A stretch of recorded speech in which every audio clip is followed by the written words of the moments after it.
Greetings, loyal listeners and new recruits. I'm Drew Deach. I'm Travis Newton. And this is GenreVision.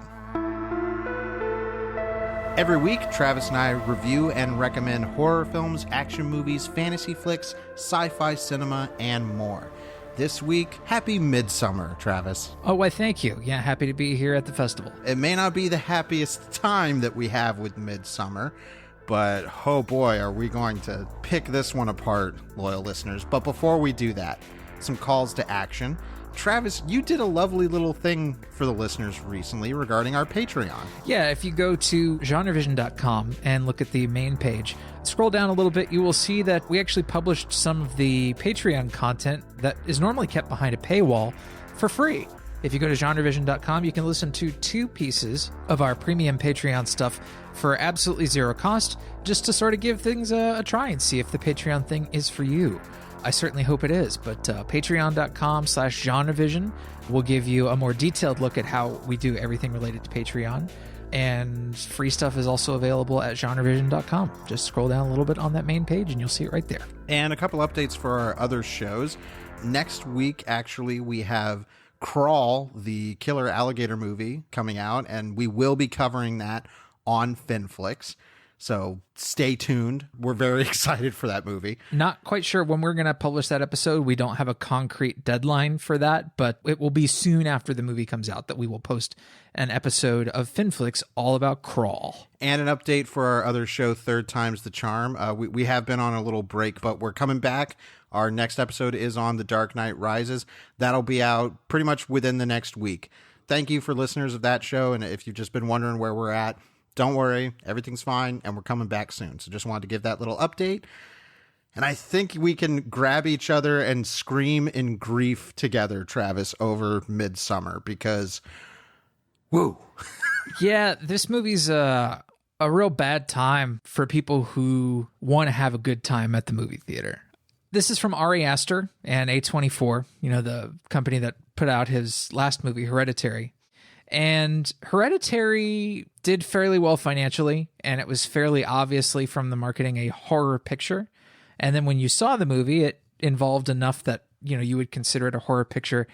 Midsommar's a bit different, though. It's a bit more mercurial in terms of genre, and there are certainly elements that I think would make it a horror movie, but I don't think it's going to have nearly the kind of impact that Hereditary did for a bunch of reasons that don't relate to the quality of the film. Because I think Midsommar's quite good. Real good, in fact. Yeah, I mean, we'll kind of get into our feelings about it, quality-wise. But I'll agree that Midsommar, it's obviously being sold as a horror movie. It is a horror movie. Yes. In my initial tweet out to it, I said, I can see audiences hating this because this is not date night horror by any means. And I think you hit the nail on the head when we were discussing it, that this is so strongly and defiantly an art house movie, and not in a incredibly obtuse way, but the way it's delivering its story and themes. Right. It is a challenge, definitely a test of patience, I think, for a normal audience. It's almost 2.5 hours long, so that's going to be a test of anybody's patience, I think. But especially considering the tone and the subject matter and just how horrific the circumstances are in the film, I think it's going to test audiences in a way that they're not going to particularly enjoy. I don't want to talk a whole lot about Hereditary, but it's pretty obvious that Hereditary had a lot more surface elements of horror that people typically like. Scary things happening in dark houses, jump scares, demons and the supernatural. This doesn't really have much of that at all. This is going to be so difficult without getting into material that people might think of as spoilers. So let's kind of set things up real easy for people. And then I think we just need to go into the movie. The plot is fairly simple. You have a young woman named Dani, played by an actress named Florence Pugh, an English actress. And her boyfriend, Christian, is played by the young Irish actor Jack Rayner, who you might recognize from movies like Sing Street, or I think he was in the 4th Transformers movie. Mm-hmm. But the movie starts with them sort of at the tail end of a romantic relationship. They're not getting along very well. And it's clear that there is a sort of imbalance in the needs between Danny and Christian. Danny is in need of a lot of assistance because her sister is bipolar and is dealing with what is very clearly a very severe break. Danny has her own mental health issues, and then there comes a time where all of a sudden Danny is not able to contact her family. So she's feeling cut off, she's feeling isolated, there's this horrible tragedy, and so her boyfriend, Christian, now suddenly feels this responsibility of, oh shit, I was planning on breaking up with my girlfriend, but how can I possibly do that at a time like this? Yes, and then after, I don't know the exact time jump we get, but there's I'd say about like 6 months, because the movie starts in winter and then continues after about a 6-month jump into the summer.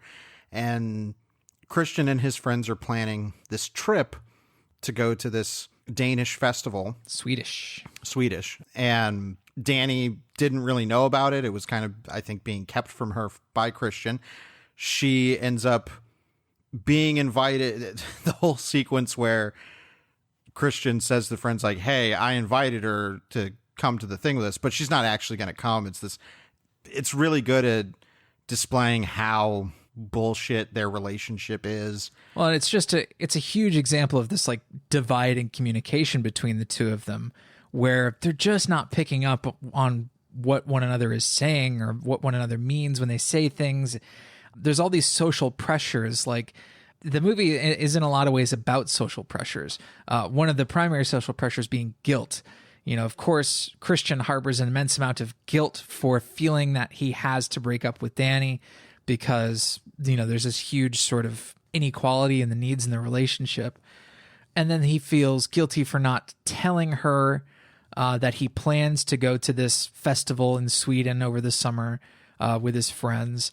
And then he feels pressured into inviting her, but it's not, you know, a true, sincere invitation. Like, there's so many insincere interactions between these two in the first act of the film that you realize, like, this relationship is just doomed. Sure. So one of Christian's friends, his name is Pele, is actually from this little community where they're going to go celebrate this festival. And they get there, and it all seems like pretty standard hippy-dippy pagan midsummer stuff. And then things start getting stranger. They start to learn about this community, its history, its rituals, its beliefs. It's a farming commune, basically. Right. And they're all having very intense experiences. And part of this entire thing, which is part of the community, is taking psychedelic hallucinogens. You know, be it mushrooms or different types of mysterious herbs put in teas and stuff. So from the very onset of this experience, we are put into a headspace of things are going to get trippy, and not trippy in like a college dorm room blacklight poster way. Trippy in the way that I've always been the most interested in psychedelic substances, especially as narrative, which is, this is really exploring your own personal self and your breaking down of ego and what that is in regards to its relationship to the rest of existence. Right. Now, it's not this huge like ayahuasca identity, you know, spirit journey sort of thing. No, that's what I mean. Yeah. A lot of the effects, the visual effects of the hallucinogens are actually portrayed in ways that would, I guess, be considered subtle by traditional psychedelic cinema standards. You know, it's things like the grass has a pulsating, vibrant sort of texture and, you know, moving, rustling texture. At one point, she sees the grass almost sort of growing through her hands or growing through her feet, as if the texture from the grass was sort of imposed on top of her hand, or if her hand were becoming transparent. And these are all things that people tend to describe. It's moving geometric patterns, a heightened sense of sound and color, a sudden feeling of oneness with an environment, or, you know, an easily suggestible time where, you know, you can be suggested an idea and your brain can go way down that rabbit hole really quickly. And all the characters who go to Sweden to experience this for the first time have an experience like that, where they kind of go down that emotional rabbit hole. Yeah, and I don't know what we should do with the spoiler wall in this episode, because I don't think this is that kind of a movie. It's not one where, you know, oh, there's this specific character twist or something like that. It's a lot more very, very personal stuff going on. And honestly, one of the things that I think is probably considered spoilable, because it's been kept hidden in the marketing, happens before the titles. It's the tragedy that happens to Danny. So I think this is an episode where I think we kind of just got to tear down the wall. Yeah, well, to sort of give people an impression of what the movie is really like without getting into spoilers, you know, I recommend it only to art house folks. If you're into watching a 2-hour and 20-minute art house psychedelic horror psychodrama, then absolutely you should see Midsommar. But if you're looking for a deeply frightening, relentless horror movie, this isn't it. It's just not that kind of movie, which is okay. But I think it will definitely fare not as well if you're looking or with audiences looking for a more traditional kind of horror film. No, I mean, if you just want kind of a base read on me, I agree. I recommend this movie. I think this is going to end up being one of the essential films of 2019. I recommend it to people who can view movies, especially in genre, as kind of art therapy. It's that kind of a movie. It's not one that's there, like you're saying, to make you jump a whole bunch or make you giggle because of a certain button that gets pushed. And that's not to say, well, I think we'll talk about the humor of the movie, because it is a very funny movie. It's pretty funny, yeah. But this is a movie that is really trying to dig into you and pull something out of you. And it's not the kind of thing that I think wide release audiences expect or are used to. Right. There's really no sense at a certain point that there are stakes that are tangible in any sort of way. It's not like this person must escape from such and such, you know, if they want to save their own life or if they want to save their lives of their family. Like those kind of stakes, those tangible real world stakes are kind of out the window here. The stakes are all psychological. They're all emotional. There's nothing transactional about this. It's an emotional journey that is dealt with, I think, in a really understandable way. Like you have characters going to a remote location where things get steadily weirder and weirder and weirder to the point where they get violent. And we have to come up with some sort of explanation as to why the characters aren't trying like hell to escape.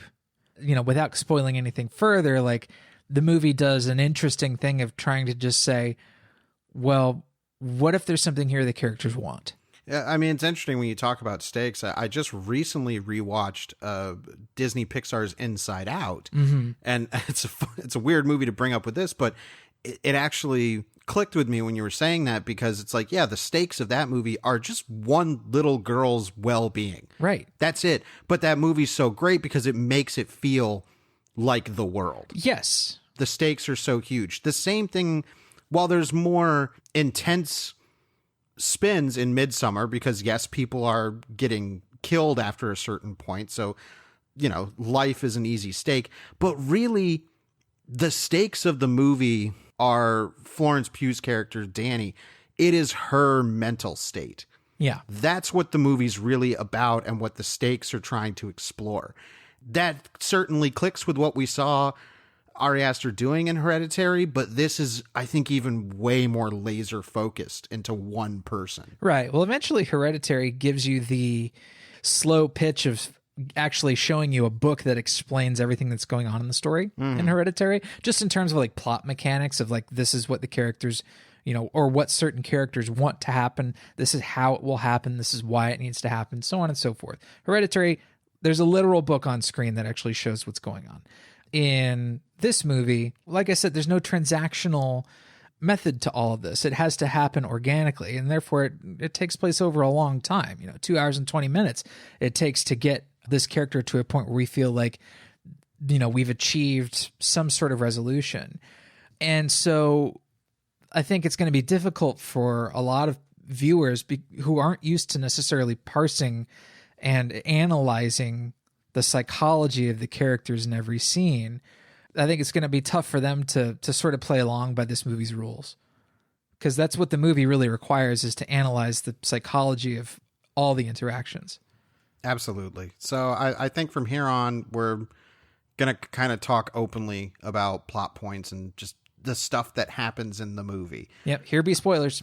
So the kickoff to this movie, first of all, I love that it opens with this wonderful tableau kind of mural drawing, which of course I'm trying to scan it as fast as I can, but immediately then it opens up very theatrically, opening our story.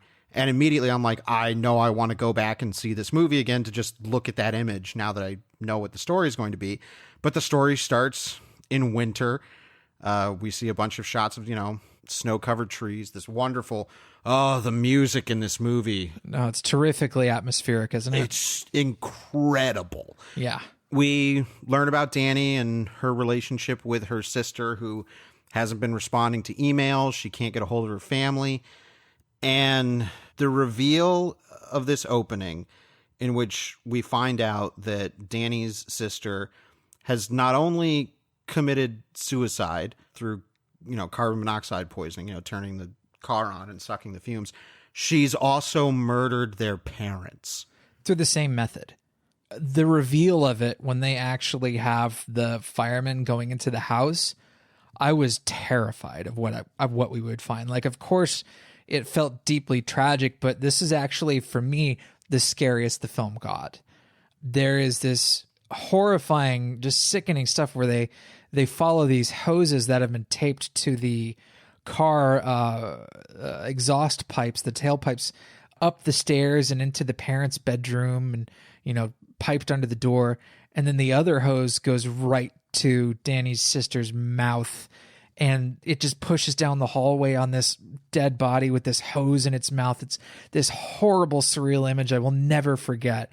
And you look closer and you see like there's vomit, like pasty, dried vomit all the way down the front of her shirt. It's like, this movie is fucked. Ugh. Yeah, I mean, if the intensity that Ari Aster was willing to show on Hereditary was already too much, this literally happens before we see the titles of the movie. Right. Like it knows that it's presenting this is your prologue. This is the inciting incident. Yeah, and it's not lost on me that the title of the movie, Midsommar, is plastered on a screen that is nothing but snow. Mm-hmm. That it is winter. That it is the darkest period. And immediately I was like, I don't know what I'm in for now in terms of what this movie's going to be doing. And so we get the stuff that we described about Dani getting invited to the festival and everything. And we didn't want to talk too much about Hereditary, but I do have to say that there is a lot in Midsommar that feels very much like it's mirroring Hereditary. Both movies start with a death in the family, and in this one it's a incredibly tragic, unexpected death. We have kind of a creepy cult in both movies. Hereditary reveals that later, but we get more embraced in this one. There's some other stuff I think we'll get into, but already I'm like seeing, okay, there's definite echoes here, but it's not doing the same thing. And I think after a point, I started to realize that there was not going to be a strong supernatural presence in the movie, and that really excited me. Right. Yeah. The movie doesn't do the sort of proper building that would cause you to expect an eventual supernatural reveal. There is a certain point where you just start to feel like, okay, this could go any number of ways, but I doubt the supernatural is one of them. There is a lot of attention paid to wall art in the film. And that sort of tableau at the beginning that shows this breakup story in short. But once the folks get to the village, there is another sort of example of this art hanging up. And in this, it was actually just like a tapestry hanging in the field between two wooden stakes. And it shows images of a woman casting some sort of love spell on a man by clipping off a piece of her pubic hair, feeding it to him, and then some drops of her menstrual blood and giving him to drink. And then like he's hypnotized and falls in love with her. And this eventually happens in the movie to one of the characters where, you know, one of the Swedish girls from this commune sort of sets her sights on him. And, you know, there's this ritual that she goes through, but it never explicitly states that this magic is real, because we know everybody's under the influence of psychedelic drugs that break down their inhibitions. Oh, that's outright said. I mean, there's so many points in the movie where they serve them tea or they give them something, and they're like, and there's one point where it's during the Maypole Dance for the May Queen, where they're given a little bit of something to drink, and Danny asks what's in it, and somebody says it's like, it's, you know, some herbs and stuff. It's there to literally like take away your inhibitions or your barriers or something like that. Basically helps you become a better conduit for the source of the commune's supposed supernatural power. Yeah, because I do think there is supernatural elements in Midsommar, but I'm really impressed at how subtly it's dealt out. There's a way you can read this movie where it's like, yeah, nothing supernatural is happening. I don't think that's the case, right, but the movie's subtle enough with it. Well, it's not just subtle, it's downright ambiguous. Sure, well, because during this, you know, the dance around the maypole where whoever's left standing will be the May Queen, Danny, you know, is dancing and getting, you know, incredibly exhausted, but is full of joy and is tripping on whatever was in that tea. And, you know, all the other women there speak Swedish or Danish or whatever. And Danny starts speaking their language and the subtitles come up and she's like, I'm speaking in your language. We can understand each other. And it's this wonderfully weird moment of, oh, what is going on here? Yeah. There's a very distinct sense that even before that Danny is becoming a member of their family, a member of their community. There is, you know, after people from their group start disappearing and she's already contemplating escaping, they bring her into the kitchen one day. They're like, hey, why don't you come in and help us cook? Like, take your mind off all the crazy stuff and come do something normal and domestic, and you're going to be welcomed here. You're going to be in a room full of women who want you here, and you're going to feel safe. And she goes and does this, and you already get the sense like she could stay here and she'll be okay. Like it was at that point in the movie I thought like there's no way they're going to kill her. They can't. They want her there. Well, it became very apparent because I think apparent early on. It's like, okay, this is Danny's story. These other people that are in the story are there for either kind of more typical horror victim setup, but also they exist to examine other parts of the community for us as the audience. Like one of the characters, the character played by William Jackson Harper, Josh, who a lot of people probably know him from The Good Place. He's doing his thesis on this community. So he will go off and try and, you know, learn more about different rituals and histories from the elders and everything. So that's a way for, because that's not something that necessarily Danny as a character should be exploring for us as the audience. So it makes sense to like, okay, we have these other characters here who are doing stuff. Or we have Will Poulter's character, Mark, who is the stereotypical boorish American asshole. Yeah, he's like a character from an Eli Roth movie. Right, to the point where at one point in the movie he's like, oh, I got to take a leak, and he walks over and he starts pissing, and then some of the family members start yelling at him. They're like, what are you doing? You know, and it turns out that this tree that he's pissing on, this dead tree, is, you know, the thing that holds the spirits of their ancestors. And of course, Mark is just like, what? It's just a dead tree. Like he's the kind of character that has no understanding. And this is just a touristy kind of experience for him. Yeah. Cultural insensitivity, you know, sort of, you know, ugly American, boorish American asshole stereotype. He's constantly vaping, which is, I don't know, kind of an odd, I felt like kind of an odd callback to what happens with Danny's family.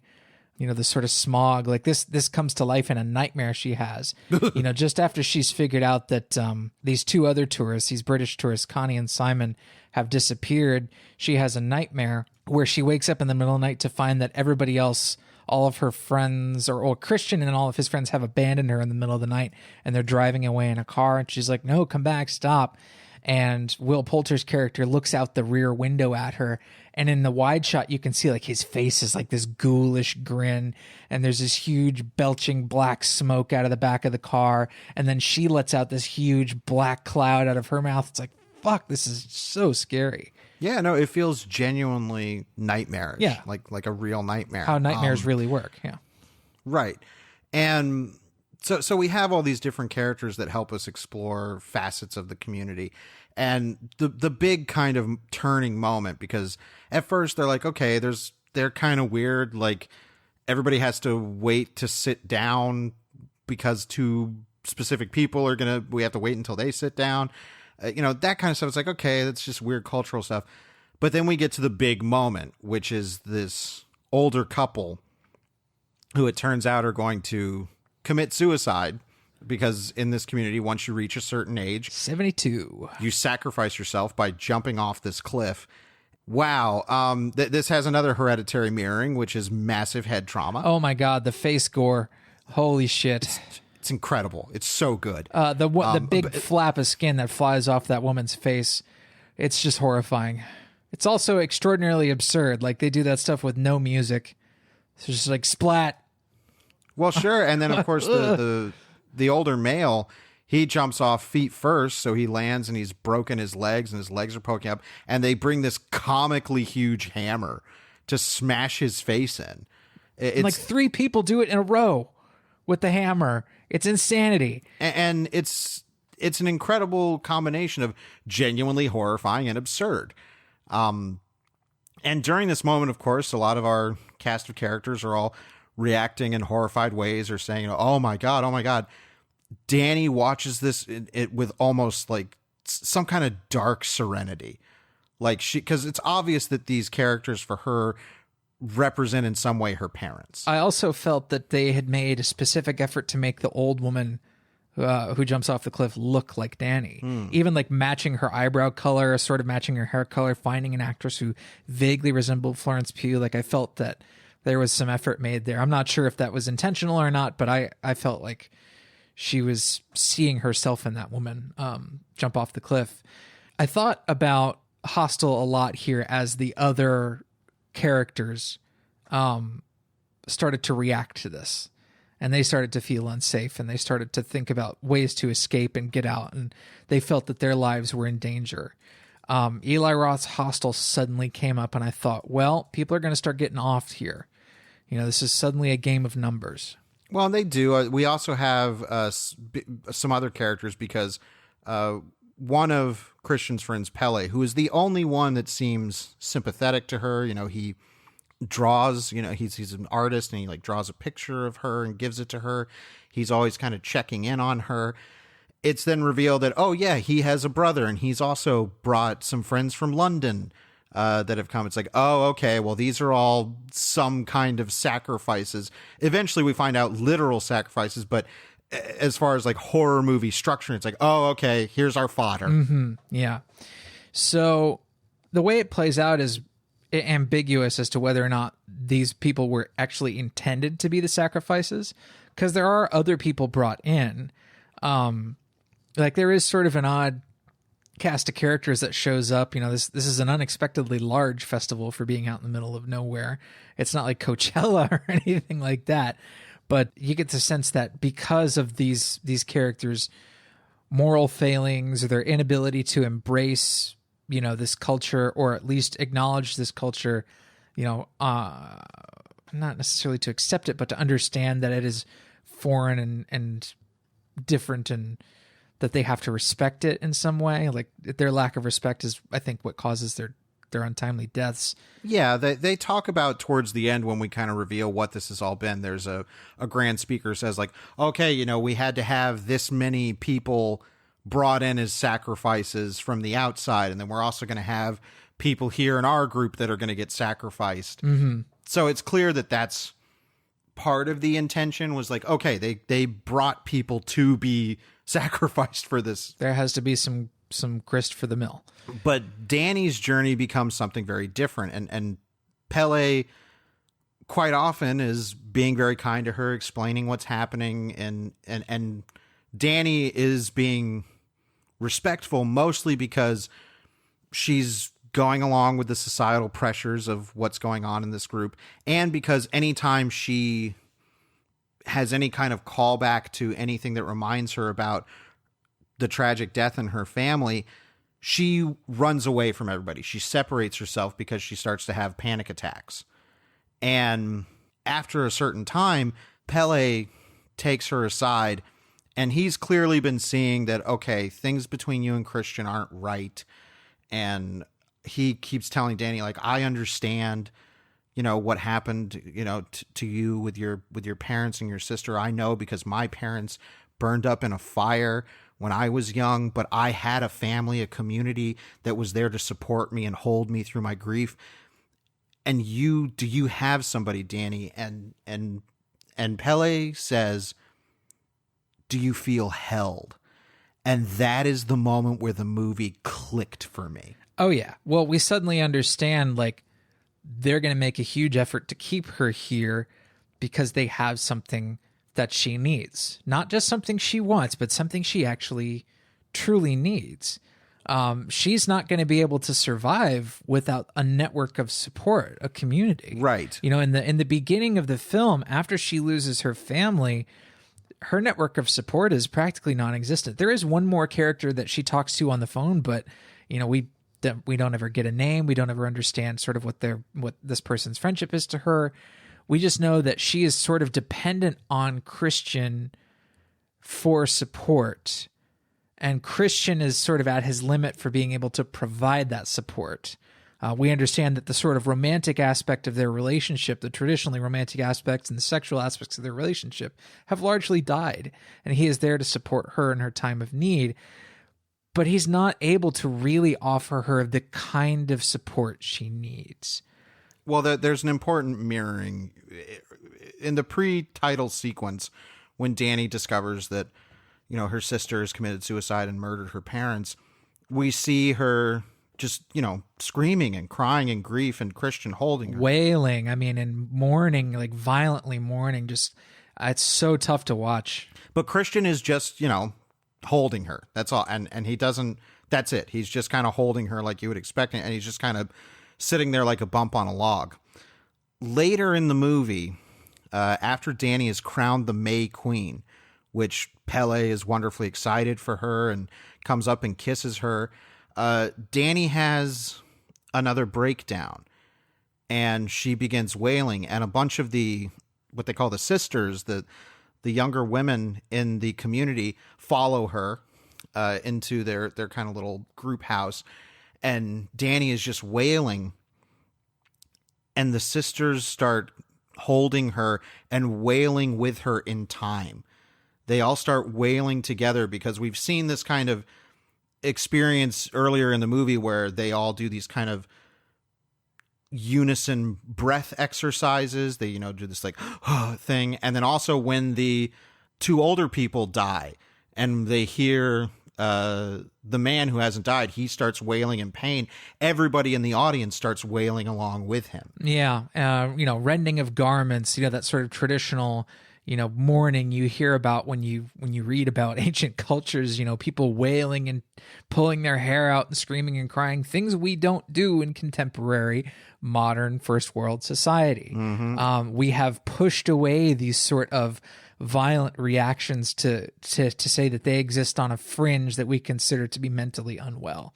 And this film takes a look at and says, well, let's look at pagan cultures, people we determine to be civilized or uncivilized, and compare pagan, uncivilized rural culture to contemporary American culture. What is the degree of emotional repression in American culture and sort of contemporary Western culture? You know, how might that be different if we put it in a place that we typically associate as a developed Western nation like Sweden? You know, this isn't people in loincloths in some jungle country. This is Sweden, which is, we all know, is a fairly progressive nation. And putting it there, I think, really highlights that disparity of what if we were able to tap into something older that is brutal, but actually presents a viable alternative for somebody like Danny, of a viable alternative society. Yeah, not just a viable alternative society, but I think, I think there's a very easy read of this movie where it's just like, oh man, this is some hippie propaganda about we need to be one with the earth and all this. And it's like, there's an element of that, but I think more so it's about looking at how Western civilization has tried to get away from extreme showings of emotion that are necessary because that's not seen as civilized or appropriate in polite company. And that's why we see Danny continually get away from everybody to have her attacks. And this moment finally when these sisters will not let her get away, like she's even trying to like pull away from them and they just keep pulling her towards them and wailing with her and breathing with her. You called it a moment of raw empathy. Yeah. And it's so perfect. It was the moment in the movie where I was like, I started to tear up because I'm just as did I. Yeah, it is incredibly effective. And I could see people finding this moment totally baffling if they're not paying attention to what's going on with the character psychology. But like this I found was overwhelming because I thought this is what it means for them to care for her. And Ari Aster does such a great job of linking scenes together in this movie. We have this scene where Jack Rayner's character is sort of, hypnotized, maybe lured. He's subject to forces he doesn't understand, whether it's supernatural forces or just social pressures, and he's under the influence of drugs. We don't really know. But he ends up in this mating ritual with this young red-haired woman who has chosen him as like, oh, we're going to bring in outside genes into our gene pool. And she thinks that he's the one. So they end up in this mating ritual together. And as she starts to express sexual pleasure in the ritual, so do all of the other women in the room. So it's all about this shared emotion, shared sensation. And then Danny sees this happening. And she's, of course, horrified. She feels at that time abandoned by Christian, betrayed by Christian. So she runs away, but the sisters, again, won't let her slink off in private to mourn. They want to be there to support her. Yeah, it's beautiful. And you're talking about the connections between scenes for Ari Aster. I do want to touch on the filmmaking a little bit because this is incredible filmmaking in terms of, I think, being really smart about keeping a lot of the movie visually from Danny's perspective. Mm-hmm. There's so much of the movie that is directly shot from her perspective, and that means a lot of eye level. Yeah, well, a lot of wide shots. Like during that scene when the old people jump off the cliff, we have long holding shots of her just looking up and seeing just these tiny figures slowly walk to the edge of a cliff. It's small stuff like that, and this movie, of course, being that it's, bright and sunny all the time and in this wonderfully beautiful area, it's just gorgeous to look at. Well, it's an immaculately designed film. The production design and the costume design are absolutely award-worthy. And the VFX. Oh, the visual effects are incredible. Yeah, and they're not visual effects in the sort of traditional sense that we think of in blockbuster cinema. No, this is stuff done to sort of warp and stretch and, psychedelify the image. Well, if you will. it's the kind of way I think VFX are best used is when they're not drawing attention to themselves as, big cartoons. It's right. It's, everything's working in harmony to amplify the experience. Right. So. And there is just wonderful tactile nature to the production value. This group house that they're staying in, like the entire inside of this building has just these giant painted mirrors. It's just like an endless Sistine Chapel of paintings, with pagan imagery and all of this. It's gorgeous. When they first step into it and the camera tilts up and looks up into it, it felt genuinely. I felt awestruck, like I was there in that place. Absolutely. Like they really make an effort to feel like you're there. It felt like a holy space. It felt like a cathedral. Mm-hmm. It was like a cathedral barn. These incredible ceilings. And later when one of the elders of the village, this woman invites Christian into her home, this little hut, they walk in and the walls are painted white and there's like very intricate black small black drawings, designs on the walls, and he enters one room and then the camera follows with him, through a wall into the next room. And it's like, man, the sense of space, trying to put you in these spaces that under other circumstances would be way too surreal to be believable. Like they really want to put you there and make you feel that tactile presence of actually being there with the characters. It's so incredibly effective. We got to touch on the horror aspects of this movie because I think they are so effective because they're also used sparingly. Yeah, the movie is traditionally frightening in the horror movie sense when it wants to be, but it doesn't flex that muscle very often.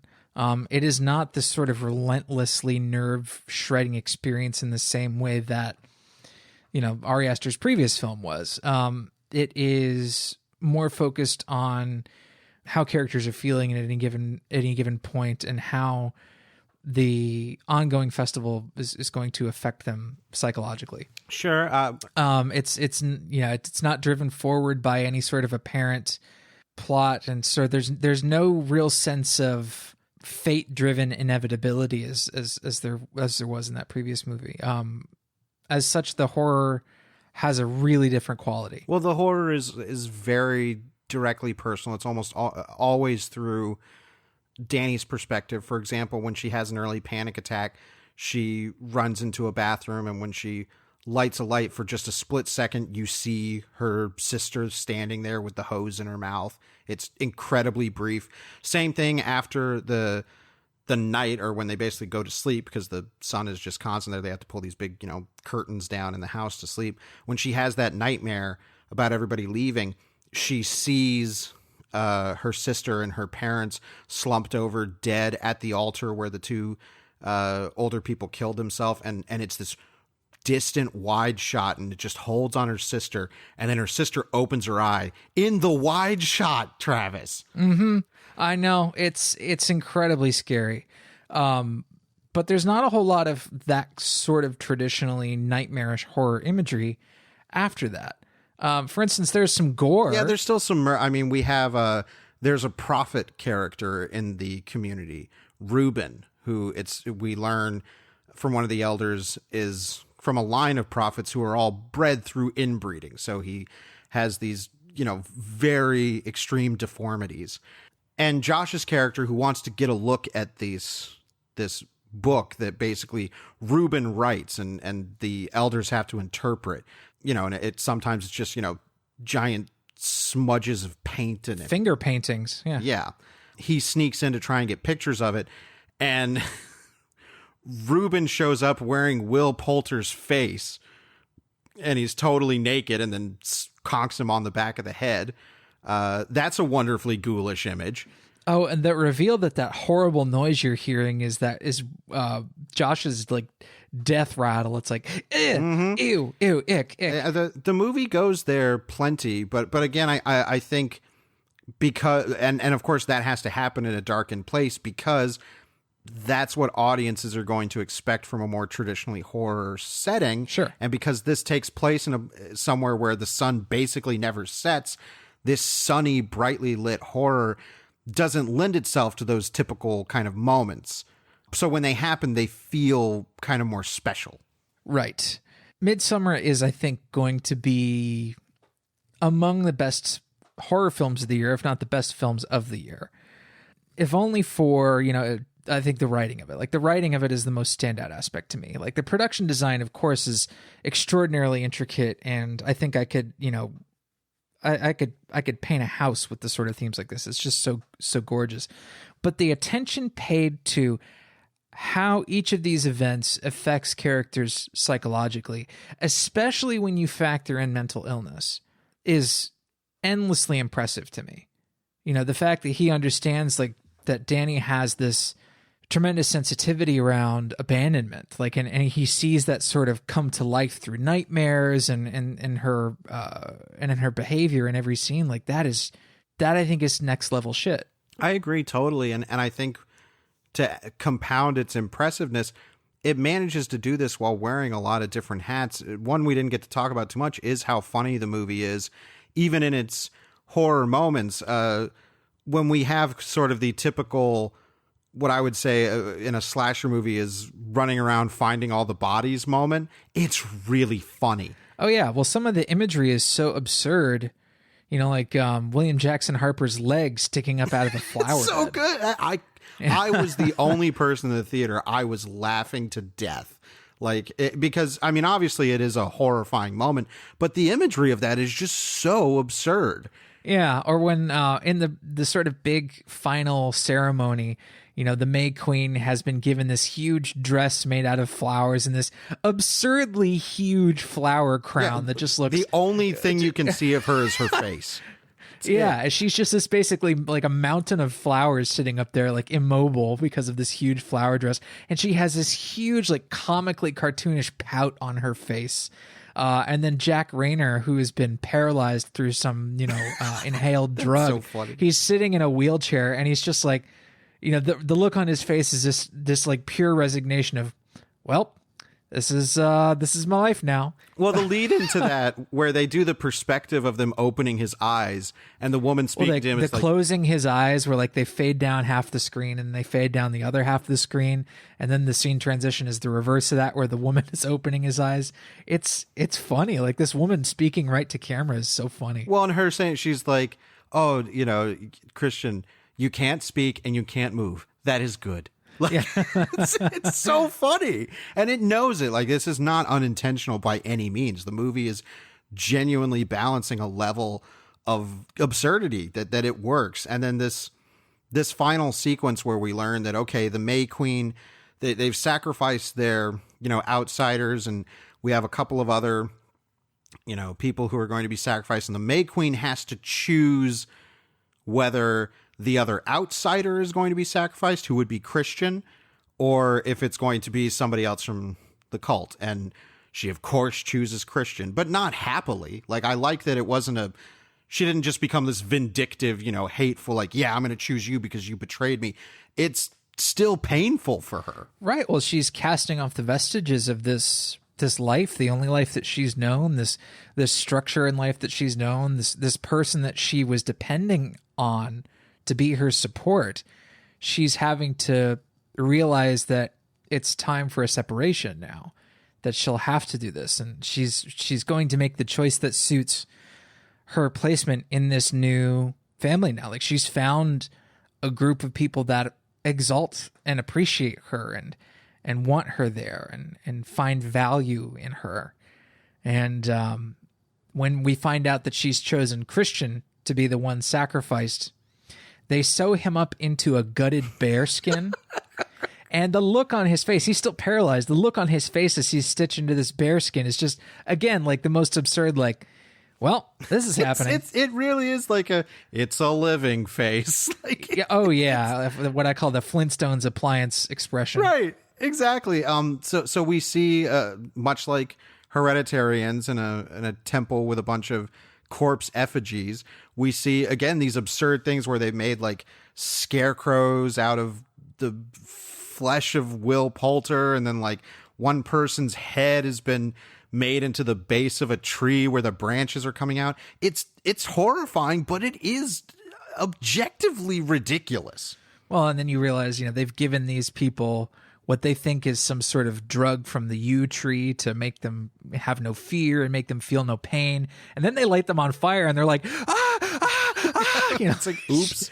And then of course, everybody outside is emoting, you know, in concert with that. Well, it's more so, I think, with Danny, because she is again now for this moment the leader of this tribe, and she's wailing and gnashing about, stumbling around in this absurdly huge flower dress with this big floppy flower crown. It's like, this is so absurd. Yeah, but it's working. But also shredding. Yeah. Yeah, it's working with the melodrama of this moment.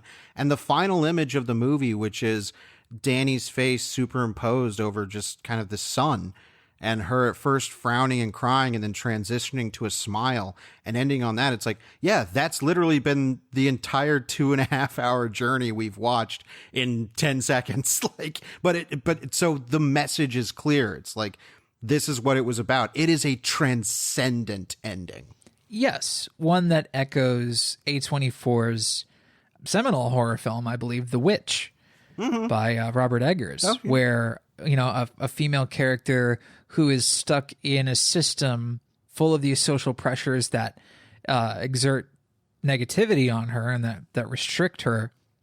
She's put in a system where people don't understand her, and she is not easily able to understand it. And she's presented with a total breakdown of that system and a new alternative that says, if you give into this, you will have a network, you will have a new family, you will have people to be with. And it doesn't ever portray the cult as this purely evil thing. Like, of course you get the sinister, like, ooh, this cult could be like 100% fucking, crazies, but the movie's intent on keeping things so ambiguous. And if you do get to that stage where you're like, this is not a bad thing for Dani necessarily. No, it's the best possible thing. They do care about her. It's really, I think, to add another level of the supernatural, I don't think it's so much the cult going through machinations to make her one of them. It's more so, it's like, this is her destiny. Yeah. This is what she's meant to be. Sure, but it doesn't harp on that destiny thing as heavily as, Hereditary did. No, not at all. Which is why when she joins the dance for the May Queen, and we kind of know it's like, well, she's going to be the May Queen, but the meaning of that and that entire sequence, how it flows, how she more and more, opens herself up to this community in that moment and feels the joy of it. It's like, yeah, this is meant for her. Yes. There's a reason she's able to start speaking their language all of a sudden. It's ordained in some way. But like you're saying, yeah, it's not harped upon. No character pulls her aside and opens up a book with a picture that looks like her in it, and like, you were ordained. Right. You're the reincarnation of this mystical being. They don't pull shit like that. Yeah, it's not a chosen one story. Right. And it doesn't ever forgive the cult for being a dangerous cult. Like, they are a dangerous cult. You see that they are preying upon the weak, which cults do. Dangerous groups prey upon the weak to build their ranks. Movies like Green Room, for instance, have shown how, like, white supremacists will prey upon vulnerable young kids to build their ranks. And the same is true of this. These anthropologist, students, Josh and Christian, they know that they're approaching this with a sort of colonizer mentality or seeking to appropriate things from cultures that they don't understand. Oh yeah, it's academic detachment. Right. They're not seeking to understand. They're seeking to sort of, mine this for all it's worth for something, an academic achievement. It's just cataloging to them. Right. Yeah. And eventually they get into sort of an academic pissing contest, which makes you think, like, this is what these characters really value. Like, they don't really want this experience. They're trying to turn it into some sort of academic jerk-off session. Right. And they don't care about these people. Right. Like, they are just, a subject for them. And for Dani, these people in this community represent the support system that she doesn't know she needs. I think she knows she needs it. I just don't think that she ever knew she could get it. Maybe. I mean, there's a lot of great stuff in the first act of, Dani doing a lot of things where she capitulates to Christian. There's a great moment where she calls him out on not telling him that he's going to go to this festival, and then he makes her feel guilty for asking about it. Yep. So these are these social pressures, guilt being, one of the primary ones here, where she just agrees to go along with what he says so that he won't leave. Exactly. As soon as he threatens to leave, she's like, no, I'm sorry. It's my fault. Like, it's great. I love this movie, but it's going to be a very hard movie for people to love. It's going to be hard to rewatch. I'll tell you that. It's difficult. I'm chomping at the bit to rewatch it, actually, because now I know what I'm in for as far as the extremeness of it. But there's just so much here and so much we didn't even get to talk about. I think it is almost certain that we will get to talk about it again when our top 15 of the year comes around, because I cannot foresee this not making our top 15s. I would agree. Yeah, particularly in this year. Well, we can talk about that at the end of the year. A little sparse but in this first half of the year, but hopefully this is sort of a turning point for us. I think this is a really good movie. I'm very grateful that A24 decided to kind of take a bigger risk with this one, to rush it into production, to clearly throw a ton of money at it. Like, this is a pretty well-funded movie. There's a lot of money that went into the production design and the costume design, and being able to shoot it in Hungary and to build these structures, like the big ceremonial building that burns at the end. Everything, that group house that they sleep in is like my favorite setting of the year. People had to paint that fucking barn. It's incredible. So we can't. This is definitely one of the must-see movies of the year, but it's going to be difficult. It's going to be difficult even for people who like it. So that makes it a real hard recommend. But if you have any interest in this and know what you're getting into, absolutely see Midsommar. But let's turn our eyes to the shelf, where we pick a few movies that might act as a good pairing or substitute for our main topic. And as always, we want to encourage you, loyal listeners, to go to GenreVision.com and comment on the post for this episode with your own shelf picks. Travis, what are you going to pull off the shelf this week? Hostel Part 2. Go listen to our Hostel Part 2 episode. We really love that movie. Yep. This is about American girls in Europe seeking academic education, seeking entertainment, seeking an escape. They go to this place in Slovakia that promises to have I think it's a fall festival, like a harvest festival. It's based on sort of the pagan traditions there, and that's when things start to go really, really wrong for them. So you have this similar structure where you have a whole bunch of Americans go somewhere, and some of them act in really boorish ways, and they're some of the ones that get to die first. So the movie is clearly a moral analysis of how Americans act. And the first Hostel was a bit more of a direct examination like that. I think Hostel Part 2 does some really clever things to change the structure around a bit, because it introduces some really prominent male characters that turn the structure on its head. The two guys who have paid to kill a couple of these girls, these two American businessmen, really changed the structure of the film. And Hostel Part 2 doesn't get nearly the respect it deserves, I think. I think it's a great movie. No, I would call it one of the best horror movies of that decade. Yeah, and it got a shit reception too. Like, didn't get reviewed all that well. Didn't get a terrible reception critically, but it leaked shortly ahead of its release date online.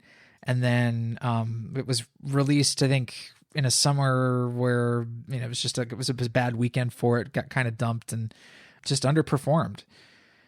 But yeah, it absolutely didn't deserve that. It's a really vicious and smart film, I think. And for Eli Roth, that's a real achievement. Like, some of his movies tend to be very bro-y and a little dunderheaded, and I think he's a fairly good horror director. But this is an absolute standout for him.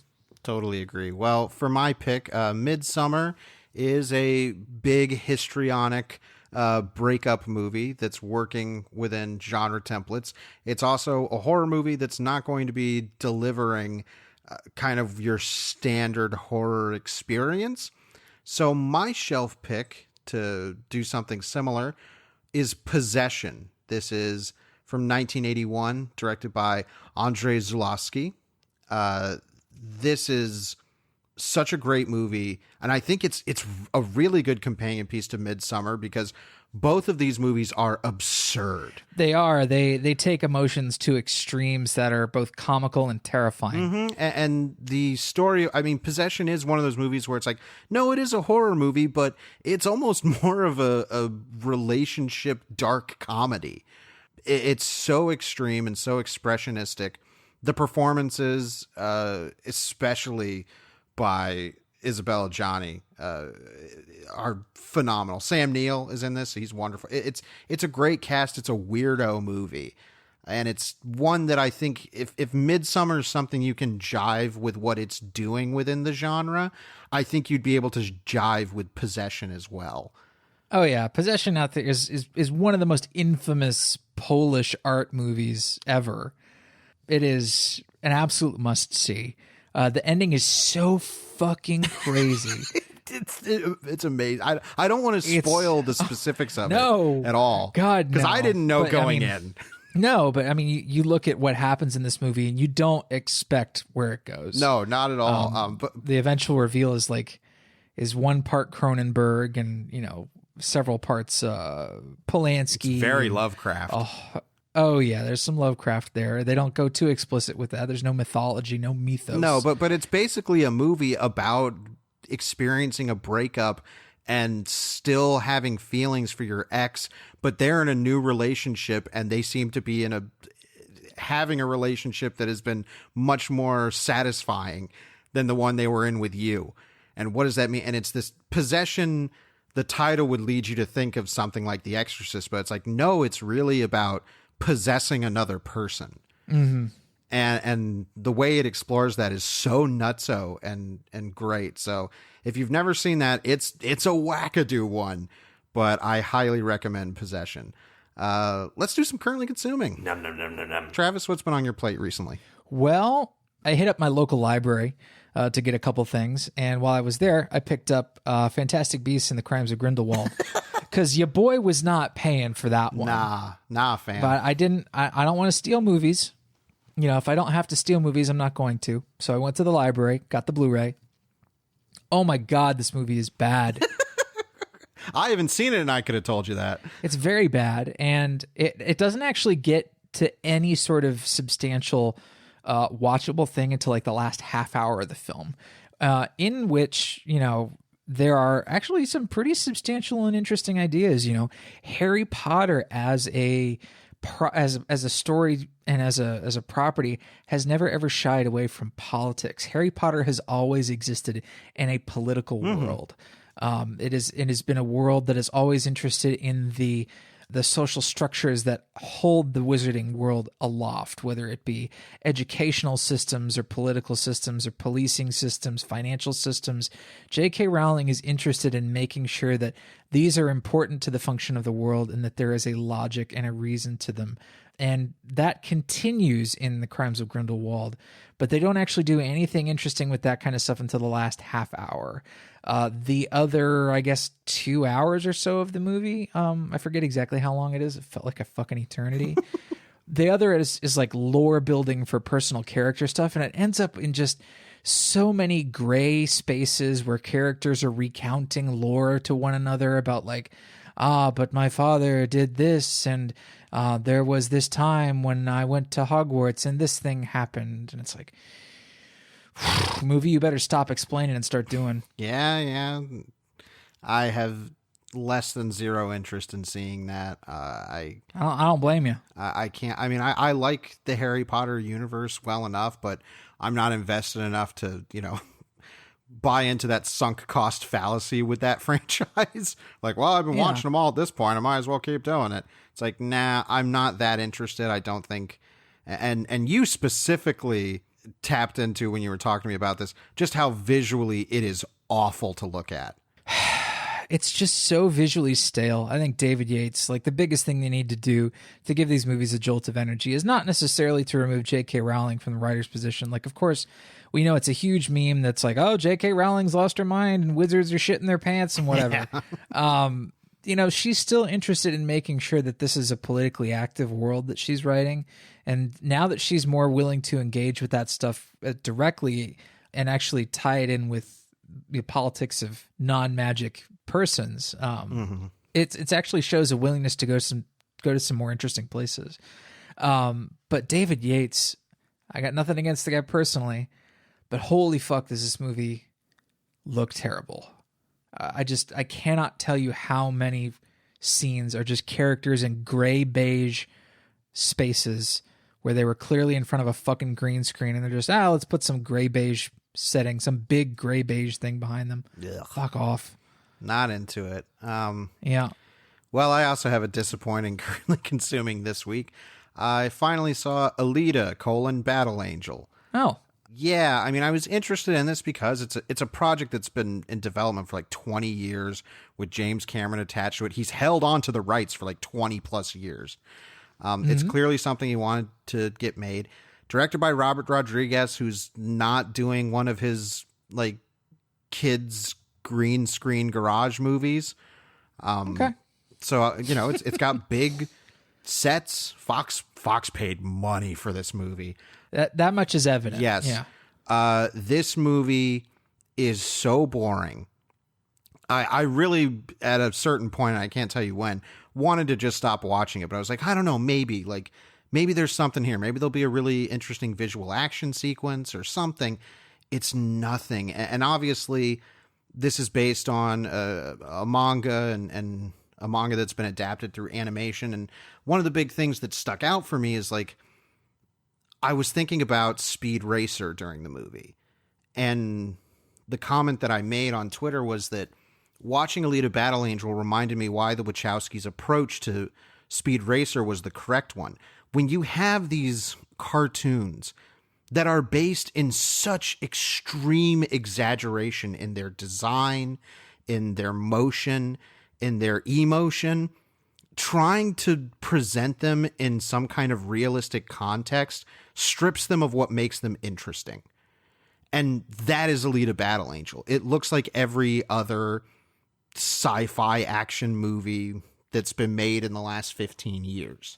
It just sort of looks like an amalgam of all that sort of stuff. Yeah, and it's unfortunate because, of course, the source material is wonderfully extreme in that way that, you know, manga and Japanese anime can be, in character design, in action, and everything. But this movie, there's nothing really there. There's stuff that it's like, yeah, that's fine. Like Rose Salazar is fine. She has some pretty bad moments, actually. Christoph Waltz, he's doing his usual thing when he's not in a Tarantino movie. I don't know. Maybe nobody knows how to direct that guy, except Tarantino. The world is never interesting. There's some cool set design stuff, you know, practical stuff that's like, yeah, I'm glad they built that. But then the movie then turns into a giant green screen cartoon shit show. And you're like, all right, nothing has any weight. Nothing feels like the impact of everything is completely empty, especially in the action. And it's just the world itself and the characters as presented are not as interesting as I think the movie thinks they are. And I must admit, part of my curiosity about this movie was that this weirdly got positioned as like a movie that a bunch of like MRAs were really supportive of. Yeah, well, it was in opposition to something else, basically, that they were... Of Captain Marvel. That's right. Because yes. For whatever reason, they just all decided they hate Brie Larson. Well, and there was a no, it wasn't... I don't think it was Kotaku. Maybe it was Kotaku that wrote an article examining like why it got so embraced about like, this is the real, like, you know, feminine led action movie that you should be seeing. And that article that I read is like, oh yeah, I see why. It is a female led action movie, but it's with a female led action star who is so unworthily devoted to a male character that she just meets and immediately, you know, just falls head over heels for. And at one point in the movie literally says, I would give my heart to you. And so she pulls out her robot heart and gives it to him. It's so bad. Yeah, I don't know. Like, bitch giving away heart. There's 10 men out there desperately in need of hearts, and she's just giving it to some schmuck.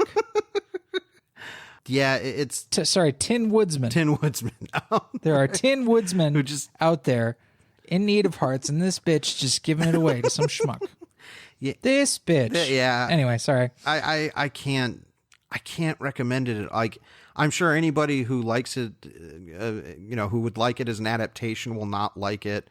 It just looks like a horrible, gross cartoon mess. There's no personality to the, like, I forgot that Robert Rodriguez directed it, and I'm like, oh yeah, this is another one of those, like, this could have been directed by anybody. That's kind of the sense I got from the footage. It was just like, there's not a whole lot of directorial verve or personality to it. Like, you know, sure, the action sometimes seems sort of promising, but then it was sort of locked into, you know, cartoony robot stuff where the camera just seemed to be floating wherever it wanted to, you know, liberated camera. Yeah. Again, I can't recommend it. It's definitely one of the, I wasn't like excited for it or anything, but it's by far one of the most disappointing movies I think of the year for me, because I find next to zero to recommend about it. Well, it had such a great cast. It seems a shame to make that movie with that incredible cast. Yeah, it's a great cast. They waste Jennifer Connelly. They waste Mahershala Ali. Like Jeff Fahey. Yeah, Jeff Fahey is a cyborg cowboy with robot dogs. He says maybe 2 lines. It's a crime. It's a crime. He's a cyborg cowboy with robot attack dogs. He's in the movie for like 15 seconds. I'm sorry, I just wrote a spoof of Rhinestone Cowboy in my head called Cyborg Cowboy, and it's pretty good. All right, well let's end on a high note with our Comment of the week. Oh my goodness. You know, we took a week off and our last episode was on Wild Wild West, and I got to say it was so uplifting to come back and see the wonderful response we got to that episode. Almost everybody had shelf picks. Yeah, well, we always want to highlight shelf picks, so we have to we can't really pick one comment of the week, but we want to definitely go through everybody's shelf picks here. Loyal listener Pejota recommended Desperado. Great. That's actually talking about Robert Rodriguez. It's one of his best movies. Yep. Our good friend and GenreVision family member Danny recommended Sherlock Holmes, A Game of Shadows. I think because of our talk about steampunk. I've never seen any of those, but yay steampunk movies. Stephen Nespella recommended Suburban Commando, the Hulk Hogan movie, which I gotta be honest, I've never seen. Me neither, brother. Yeah, that's right, brother. We also have DT Grizzler, who recommended The Avengers. No, not that one.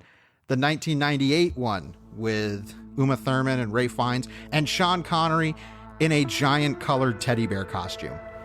Which I've never seen this movie, so oh, what? I'm kind of sold. Oh, that might have to go on the schedule at some point. It is so wacky. So I want to thank everybody. This is by far the most shelf picks we've ever gotten for an episode. Yeah, it's extraordinarily encouraging to see, and we hope to see it going forward in as many episodes as we do. This is just so much fun to do episodes like this, where even though the movie is bad, it still sows seeds for good fruit to grow. It was so wonderful to see. We love you, like we love it, and you guys are great. So next week we're going to be answering your questions with our Ask Us Anything episode. I think this is the 3rd one we've done. 4th. It's the 4th one. Yeah. Oh my gosh. You should go, by the way, you should go back and listen to other ones. I probably should too, just to see. I was talking to you, Drew. You should. Yeah. So, and we have so many. You guys just totally overflowed with questions for this episode. So that is going to be a really, really fun time. So check that out next week. As always, we want to thank you so much for listening. I'm Drew Deach. I'm Travis Newton. And we'll see you next week. Right here on GenreVision. Skull. Skull.